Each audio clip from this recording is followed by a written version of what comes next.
Hello student, मैं एकता सिंह आप सभी का ज्ञान चैतन्य चैनल में बहुत बहुत स्वागत करती हूँ। आज के इस वीडियो में हम थानेश्वर के पुष्यभूति वर्धन वंश इन सबको पूरा डिटेल में देखने वाले हैं। तो ये थोड़ा सा वीडियो बड़ा बनेगा। शुरू करते हैं। चूंकि ये वंश भी बड़ा है तो वीडियो भी बड़ा बनेगा। इन्होंने गुप्तों के बाद उत्तर भारत में सबसे विशाल राजवंश की स्थापना की थी। हुएनसांग और आर्य मंजूश्री मूल कल्प के अनुसार वर्धन वंश जो है यानी पुष्यभूति वंश वैश्य यानी फीशे जाति का था। फीशे जाति का था यानी वैश्य थे।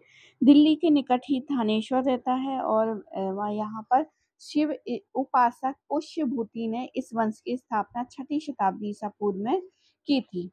थानेश्वर को स्थानवीश्वर भी कहते हैं। स्थानवीश्वर भी कहते हैं।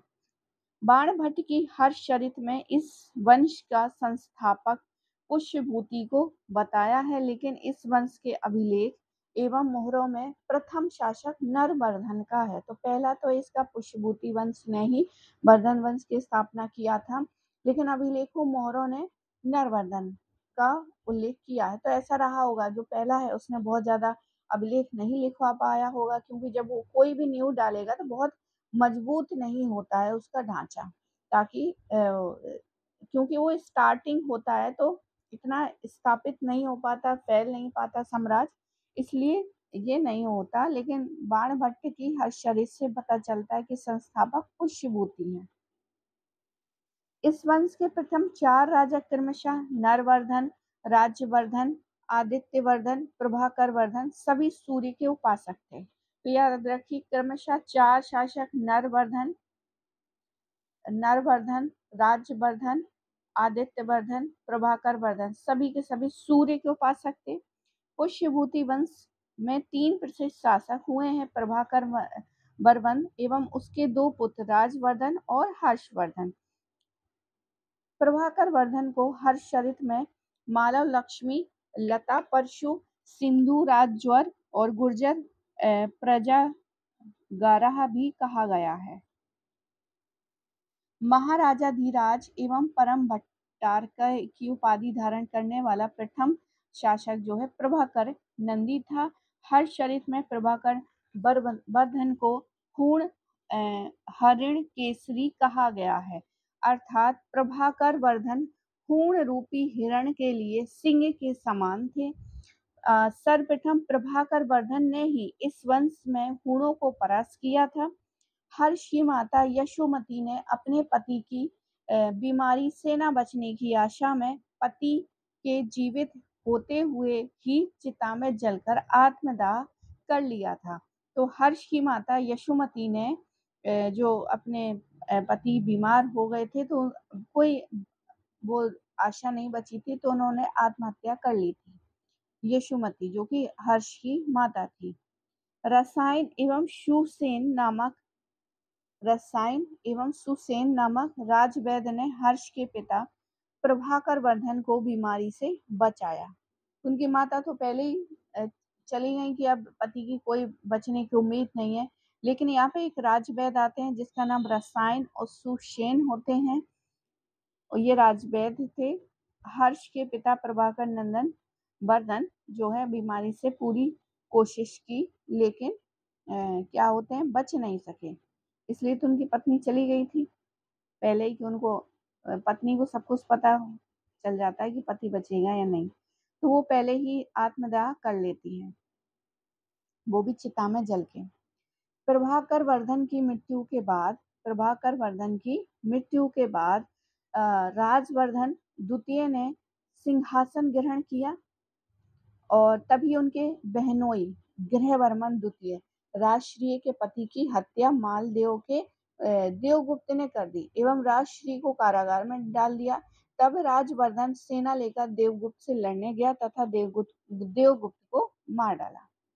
राजवर्धन द्वितीय की गौड़ के राजा शशांक ने हत्या कर दी। अब राजवर्धन द्वितीय को छल से मारा गया था और शशांक ने मारा गया था, तो इन्होंने क्या कर दिया, उसकी हत्या कर दी। अब जो हर्ष को कुंतल नामक दूत द्वारा अपने भाई राजवर्धन की हत्या का समाचार मिलता है। कुंतल बताते हैं कि आपके भाई को मार डाला गया, वो भी धोखे से। तो हर्षचरित में लिखा गया कि हर्ष ने ये प्रतिज्ञा ली कि मैं कुछ दिनों के भीतर ही पृथ्वी को गौड़ विहीन कर दूंगा, पतंगे की भांति जलती हुई चिता में प्रवेश कर अपने प्राण दे दूंगा। तो उसने एक प्रतिज्ञा ली कि या तो मैं पूरे गौड़ को ही समाप्त कर दूंगा, अगर नहीं कर पाया तो मैं भी जल के भस्म में हो जाऊंगा। तो यहाँ से फिर हर्ष का जो है उत्कर्ष होता है 606 से लेके 647 ईस्वी तक। 606 से लेके 647 ईस्वी तक ज्योतिषी तारक ने हर्ष के जन्म पर उसके चक्रवर्ती सम्राट बनने की संकेत दिए थे। सेनापति सिंहनाद के कहने पर हर्ष ने सिंहासन ग्रहण किया। हर्षवर्धन ने 606 में राजारोहण के साथ ही हर्ष संवत चलाया था। हर्षवर्धन के शासक बनने के समय राज्य की स्थिति काफी संकटपूर्ण हो चली थी। गौड़ के राजा शशांक ने हर्ष के राजा राजवर्धन का तथा मालवा के देवगुप्त ने हर्ष के बेनोई गिरिवर्धन का वध कर दिया था। हर्ष के ममेरे भाई व मित्र बंडी ने राष्ट्रीय के विंध्याचल जंगल में भागने की खबर दी। हर्ष ने एक बौद्ध भिक्षु दिवाकर मित्र की सहायता से अपनी बहन को ढूंढ निकाला। जब वह आत्मदाह करने ही जा रही थी, मतलब चिता में लेटने ही वाली थी, हर्ष व दिवाकर मित्र की प्रथम भेंट से विंध्य प्रदेश में हुई थी। हर्ष की दिवाकर मित्र जो कि बौद्ध भिक्षु थे, इन्होंने ही बताया था कि आपकी बहन वहां पे क्या है, जल रही है। आगे है भास्कर वर्मा का दूत हंसबेग असंख्य उपहारों के साथ अपने स्वामी की ओर से संधि प्रस्ताव लेकर हर्ष के समक्ष उपस्थित हुआ। हर्ष ने कामरूप असम के राजा भास्कर वर्मा की से संधि कर गौड़ के राजा शशांक के विरुद्ध जो है सेना कार्यवाही करी। हर्षचरित ने लिखा कि उससे पूर्व भास्कर वर्मा ने सूर्य के अतिरिक्त, तो यही जो है भास्कर वर्मा लिखते हैं कि हर्ष के अलावा उसने कभी हर्ष और शिव के अलावा किसी के सामने जो है सिर नहीं झुकाया था। हर्ष ने गौड़ शासक शशांक को हरा दिया। आर्यमंजूश्री मूल कल्प में शशांक की पराजय की जानकारी हमें मिलती है। हिंगसान के अनुसार बानी के नेतृत्व में कन्नौज के राजनीतिज्ञों ने हर्ष से कन्नौज का प्रशासन संभालने की प्रार्थना की। अवलोकितेश्वर बोधिसत्व से परामर्श कर हर्ष ने कन्नौज के सिंहासन पर बैठने एवं महाराज की उपाधि न धारण करने की प्रतिज्ञा की और आर्य या राजपुत्र की उपाधि धारण की, लेकिन कालांतर में उसने महाराजाधिराज बांसखेड़ा लेख के अनुसार की उपाधि भी ग्रहण की थी। चीनी ग्रंथ फेंग चिन्ह के अनुसार हर्ष एवं राजश्री कन्नौज के सिंहासन पर साथ साथ बैठते थे। साम्राज्य विस्तार की बात करें तो हर्ष ने दक्षिण में साम्राज्य विस्तार के लिए बल्लभी यानी सौराष्ट्र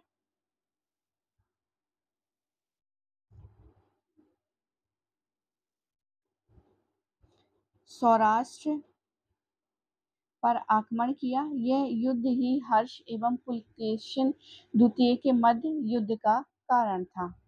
मतलब हर्ष जो है दक्षिण तक पहुंचता जा रहा था, तो उसकी सीमा का विस्तार हो रहा था। तो यहाँ पर जो है एक युद्ध होता है पुलकेशिन द्वितीय और हर्ष के बीच में, जिसमें पुलकेशिन द्वितीय जीत जाता है। फिर जो हर्ष है वो दक्षिण की ओर नहीं बढ़ता है। हर्ष का सम्राट दक्षिण में नर्मदा तट तक ही फैला रह जाता है। बापाती के चालुक्य थे ये। पुलकेशिन द्वितीय ने नर्मदा के दक्षिण में हर्ष के विस्तार को रोका। रवि कीर्ति ने 634 ईस्वी के ऐहोल अभिलेख के अनुसार हर्ष पुलकेशिन द्वितीय से नर्मदा नदी के तट पर युद्ध में पराजित हुआ। यह युद्ध 630 से लेकर 634 ईस्वी के बीच हुआ। पुलकेशिन द्वितीय से युद्ध का उल्लेख ऐहोल लेख, सीयूकी एवं यक्केरी अभिलेख में है। ऐहोल अभिलेख में हर्ष की गज सेना का नाम दरप्रसाद का भी उल्लेख है। हर्ष का साम्राज्य पूर्व में गंजाम से लेके पश्चिम में बल्लवी तक फैल जाता है। उत्तर में कश्मीर को छोड़कर शेष प्रांत जो है साम्राज्य में सम्मिलित था। तो हर्ष की पंच भारत विजय में पंजाब, बंगाल, कन्नौज, मिथिला, उड़ीसा शामिल थे। पंच भारत विजय के पश्चात कन्नौज ने अपनी बहन के आग्रह पर अधिकार करके अपनी राजधानी थानेश्वर से कन्नौज स्थानांतरित कर दी थी। हर्ष ने बल्लवी के शासक ध्रुवसेन द्वितीय को पराजित किया। जयभट्ट तृतीय के नैसारी ताम्रपत्र के अनुसार ध्रुवसेन ने भड़ोच के गुर्जर शासक दद्द द्वितीय के दरबार में शरण ली। ध्रुवसेन को ही ध्रुव भट्ट अथवा दुर्लभ भट्ट कहते हैं। बाद में हर्ष ने बल्लवी के शासक ध्रुवसेन द्वितीय ने अपनी पुत्री का विवाह किया। हर्ष के समकालीन सिंध का शासक सहरीराय था। हेनसान मगध का शासक पूर्ण बर्मा को बताया है, जिसे हर्ष ने हरा कर मगध पर अधिकार किया था।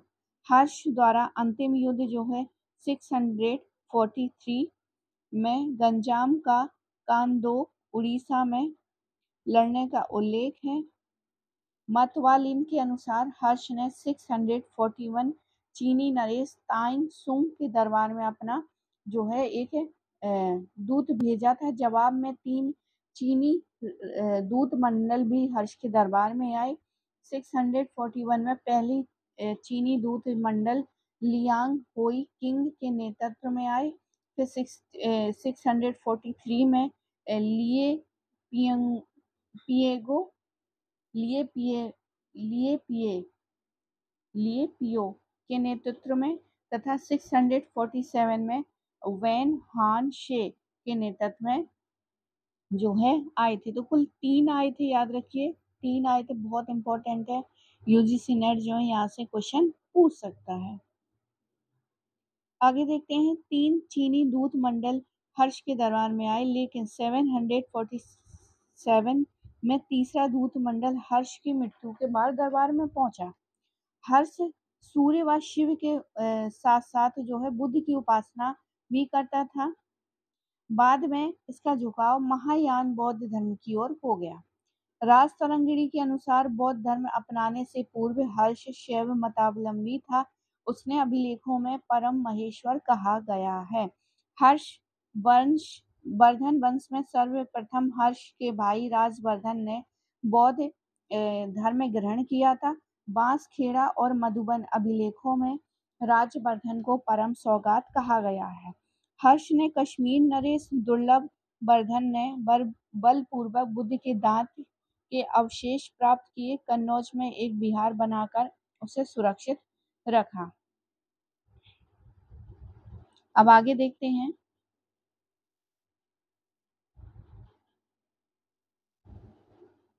प्रयाग महामोक्ष परिषद, इसकी चर्चा कर लेते हैं।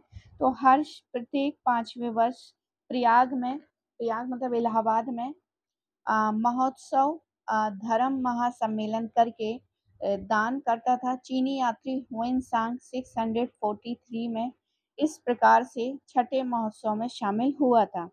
इसमें 18 देशों के राजाओं ने भाग लिया। 75 दिनों तक चले इस समारोह के दिन प्रथम दिन जो है बुद्ध, दूसरे दिन आदित्य एवं तीसरे दिन ईश्वर देव शिव की पूजा की गई। तो पहले दिन तो यहाँ पर जो है बुद्ध की, दूसरे दिन सूर्य की और तीसरे दिन जो है ईश्वर देव यानी शिव की पूजा की गई। प्रयाग में ही हुएनसांग ने हर्ष से चीन जाने की विदाई मांगी। हर्ष ने नालंदा महाविहार को 100 गांवों की आय दान में दी थी। दानशीलता के लिए हर्ष को भारतीय हातिम भी कहा जाता है। हर्ष ने बंसखेड़ा, मधुबन एवं नालंदा लेखों में भूमि दान का उल्लेख किया है। कन्नौज धर्म सभा की बात करें 643 ईस्वी में महायान धर्म की महत्ता स्थापित करने के लिए यह महासम्मेलन बुलाया गया, जो 20 दिनों तक चलता रहा, जिसमें 20 देशों के राजाओं ने भाग लिया। 21वें दिन विशाल जुलूस निकाला गया। इसमें बुद्ध की स्वर्ण प्रतिमा सबसे आगे थी और ब्रह्मा की वेशभूषा में भास्कर वर्मा एवं शक की वेशभूषा में हर्ष बुद्ध के अनुचरण की भांति चलते रहे। हर्ष ने घोषणा की कि जो कोई धर्माचार हेंगसांग के विरुद्ध बोलेगा उसकी जीवा काट ली जाएगी। अंत में हर्ष ने 500 ब्राह्मणों को देश से निर्वासित भी करवाया था। आगे देखते हैं, इसी सभा में हिंगसांग को महायान देव एवं मोक्ष देव की उपाधियां प्रदान की थी। आर के मुखर्जी ने इस धर्म सभा को धर्मों का महासम्मेलन कहा है। हिंगसांग जो है 629 ईस्वी में 645 ईस्वी तक भारत में रहते हैं और नालंदा विश्वविद्यालय में अपना अध्ययन किया। नालंदा इस समय शिक्षा का प्रसिद्ध केंद्र हुआ करता था। हर्ष की साहित्यिक उपलब्धि देख लेते हैं तो हर्ष उच्च कोटि के क्या सम्राट तो थे ही, उसके साथ साथ उच्च कोटि के कवि थे। उन्होंने संस्कृत में नागानंद, रत्नावली और प्रियदर्शिका नामक 3 रचनाओं की क्या की थी, 3 नाटकों की रचना की थी। हर्ष अतः हर्ष को जो है साहित्यकार सम्राट भी कहा जाता है। हर्ष को साहित्यकार सम्राट भी कहा जाता है। कहा जाता है कि धावक नामक कवि ने हर्ष के 3 नाटक लिखे थे। धावक ने 3 नाटक लिखे थे। कादम्बरी व हर्षचरित के लेखक जो हैं बाणभट्ट हैं। सुभाषितावली, मयूर शतक, सूर्य शतक, इसके लेखक मयूर भट्ट हैं। हेनसांग को हर्षवर्धन ने आश्रय दिया था। बाणभट्ट में बिहार के औरंगाबाद जिले प्रीतिकुटा गांव का निवासी था। बाणभट्ट बिहार का प्रीतिकुटा गांव के निवासी थे। हर्षचरित में 8 अध्याय अच्छवास हैं। कुछ विद्वानों ने चंडी शतक, पर्वतीय परिणय एवं मुकुट ताणी तक का रचयिता भी बाणभट्ट को माना है। हर्ष की सभा में मातंग दिवाकर नामक विद्वान था जो कि चंडाल था। भर्तृहरि ने श्रृंगार शतक, नीति शतक, वैराग्य शतक की रचना की। बाणभट्ट के पुत्र भूषण भट्ट, पुलिंद भट्ट ने अपने पिता के अपूर्ण ग्रंथ कादम्बरी को पूर्ण किया था। कुमार दास ने जानकी हरण, जयादित्य एवं वामन ने कशिकावृत्ति की रचना की। बाणभट्ट ने हर्ष को कुशल बांसुरी वादक बताया है। अधोतकर नामक विद्वान ने संभवतः इसी समय न्याय वर्तिक लिखा था। हेनसांग ने योगाचार दर्शन पर एक ग्रंथ लिखा। हर्ष ने जयसेन नामक बौद्ध विद्वान को उड़ीसा के 80 ग्राम दान देने चाहे, परंतु जयसेन ने विनीत भाव से दान लेना अस्वीकार कर दिया। हुएनसांग चीनी सम्राट ताइशुंग का समकालीन था। एक यूरोपीय लेखक ने हर्ष को हिंदू काल का अकबर कहा है। हर्ष का दूसरा नाम शिलादित्य था। हुएनसांग हर्ष का शिलादित्य नाम से ही वर्णन करता है। 11वीं शताब्दी के गुजराती लेखक सोढ़ल ने अपनी उदय सुंदरी कथा में हर्ष को कविंद्र एवं वाणी का हर्ष बताया है। गीत गोविंद के लेखक जयदेव ने प्रसन्न राघव से उसे कविता कामिनी का साक्षात हर्ष, काव्य का हर्ष तथा भास एवं कालिदास के समतुल्य बताया है। हर्षचरित ने हर्ष को सभी देवताओं का सम्मिलित अवतार कहा गया है। बस वंशखेड़ा अभिलेख में हर्ष के हस्ताक्षर हैं और सोनपत मोहर पर हर्ष का पूरा नाम हर्षवर्धन हर्ष नाम अंकित मोहर मिलता है। निसंतान थे हर्ष, अतः उनकी मृत्यु के साथ ही पुष्यभूति वंश का क्या हो गया, अंत हो गया। चालुक अभिलेख, ऐहोल अभिलेख में हर्ष को सकलोत्पथनाथ कहा गया, यानी संपूर्ण उत्तर भारत का सम्राट। बाण ने चतुसमुद्राधिपति और सकल राज चक्र चूड़ामणि तथा सर्व चक्रवर्ती नाधौर्य कहा है। प्रशासन की बात कर लेते हैं तो हर्ष का प्रशासन, हर्ष अत्यधिक परिश्रमी था। उसने दिन को 3 भागों में बांट रखा था, जिसमें एक राज्य कार्य के लिए निश्चित कर रखा था। हर्ष प्रशासन निरंकुश एवं गणतंत्रीय तत्वों को मिश्रित था। हर्ष को प्रशासन में सहायता के लिए एक मंत्री परिषद हुआ करती थी उसकी, और सुव्यवस्थित सचिवालय था। इसके प्रमुख अधिकारी थे अवंती मतलब युद्ध एवं शांति का अधिकारी, विदेश मंत्री सिंहनाद, सेनापति कुंतल, अश्व सेना का प्रधान स्कंद गुप्त, हस्ती सेना का प्रधान, और बंडी जो है प्रधान सचिव यानी प्रधानमंत्री हुआ करते थे। हर्ष की प्रशासनिक सामंत प्रणाली की अग्रगामी थी। विदेश सचिव को महासंधि विग्रह कहा जाता था। मंत्री को सचिव या अमात्य कहा जाता था। राज स्थानीय संभवतः वायसराय प्रांत प्रमुख थे। चाट और भाट पुलिस अधिकारी थे। हर्ष के प्रशासन व पदाधिकारियों के नाम वंशखेड़ा अभिलेख में मिलते हैं। वंशखेड़ा एवं मधुबन लेखों में हर्ष के महासामंत स्कंदगुप्त एवं ईश्वरगुप्त का उल्लेख है। हर्ष ने अपनी बहन को प्रशासनिक कार्यों में सहयोग देने के लिए राजधानी थानेश्वर से कन्नौज स्थानांतरित की थी। हर्षचरित के अनुसार हर्ष ने सर्वप्रथम पदाधिकारियों को वेतन के रूप में भूमि देने की जागीरदारी प्रथा शुरू की थी। हुएनसांग के अनुसार मंत्रियों एवं केंद्रीय कर्मचारियों को नगद वेतन नहीं बल्कि भूखंड दिए जाते थे, और सैनिक पदाधिकारियों को नगद वेतन दिया जाता था। हिंगसान ने लिखा कि राज भूमि को 4 भागों में बांटा गया है। एक भाग राज्य कार्य चलाने के लिए, दूसरा भाग मंत्रियों के लिए तथा अन्य कर्मचारियों को वेतन देने के लिए भी था। तीसरा भाग जो है सुयोग्य व्यक्तियों को पुरस्कार देने के लिए भी था, और चौथा भाग जो है धार्मिक संप्रदायों को दान देने के लिए भी था। अब हर्षवर्धन के बारे में जानकारी कौन कौन से सोर्स देते हैं, तो मधुबन ताम्रपत्र हो गया, उत्तर प्रदेश के मऊ जिले में है, घोसी तहसील में स्थित है, और इसमें हर्ष द्वारा श्रावस्ती भुक्ति के सोमकुंड नामक ग्राम जो है देने का विवरण दिया गया है। बांसखेड़ा ताम्रपत्र अभिलेख 628 ईस्वी में है। ये जानकारी देता है उत्तर प्रदेश के शाहजहांपुर जिले में स्थित है। इस अभिलेख में हर्षकालीन अनेक प्रदेशों व पदाधिकारियों के नाम मिलता है। हर्ष की वंशावली व राज्यवर्धन की धोखे से हत्या आदि का भी वर्णन किया गया है। बांसखेड़ा एवं मधुबन लेखों में हर्ष की नौसेना का भी उल्लेख है। भिटौरा मुद्रा लेख फैजाबाद जिले के भिटौरा नामक स्थान से एक विशाल मुद्रा भांड प्राप्त है। इसमें 9 मुद्राएं प्राप्तशील प्रभाकर वर्धन 284 मुद्राएं शिलादित्य की हैं, 9 मोखरी नरेश ईशान वर्मा की हैं, 6 सर्व वर्मा की और 17 अवंती वर्मा की है। ये सभी मुद्राएं चांदी की हैं।